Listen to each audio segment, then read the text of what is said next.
I got something I want to say. And I don't think it's being said enough. I think it's being questioned by people, and a lot of people are brushing it to the side because we were in the Super Bowl last year. I touched on this a few times, but we have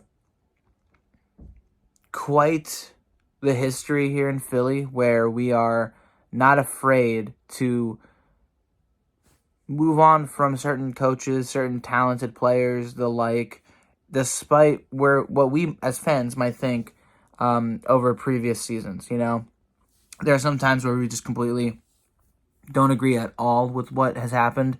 Deshaun Jackson getting released is one of them. Same with Jeremy Maclin. Zach Ertz getting traded can be kind of thrown in there. I know some people were waiting for it. Some people didn't want to see him go just yet because that was a really bad year. But one thing that I can confidently say I did not want to see happen. I mean, well, in the moment I might have, but looking back in hindsight, probably not. That is Doug Peterson getting fired so quickly. We have a history of doing this. The Chip Kelly era was so short that it felt like it never really happened, despite the impact that he left on us and the NFL. It's still there, 100%. But that ended very abruptly, very quickly. And now the Nick Sirianni era is in question because of how this season went. And I really don't understand how it couldn't be, because this season has been one of the worst collapses I've ever seen any sports team ever have. The Cowboys were interesting because they, at home, had never looked as bad as they did on Sunday.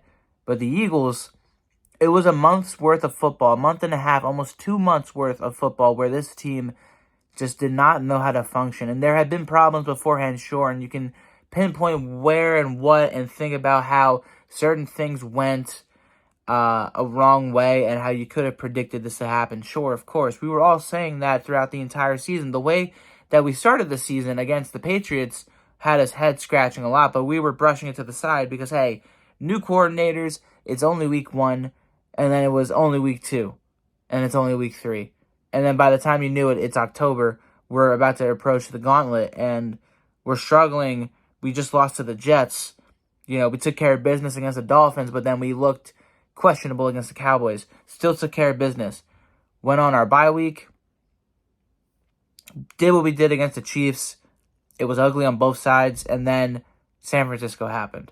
And they can keep laughing in our faces all they want.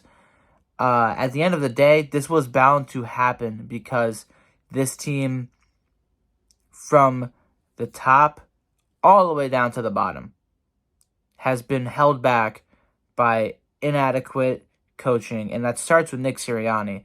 But of course, there's other people to blame, and I feel like the surprising amount of people saying we should keep him but get new coaching, get new play callers and offensive coordinator, defensive coordinator, wide receiver coach, etc.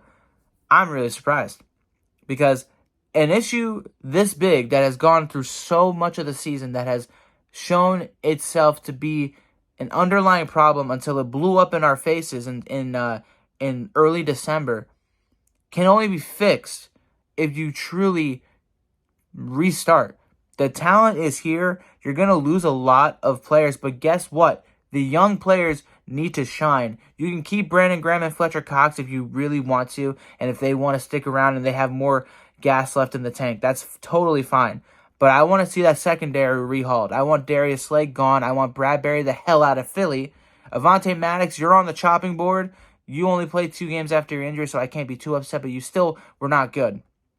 I want to see more of the young guys. Keely Ringo, Reed Blankenship, Sidney Brown, others. I want to see them do some good. And to do that, we need some new blood in the coaching staff as well. That's just my take. Let me know your thoughts. Like and subscribe, and I'll see you all in a little bit.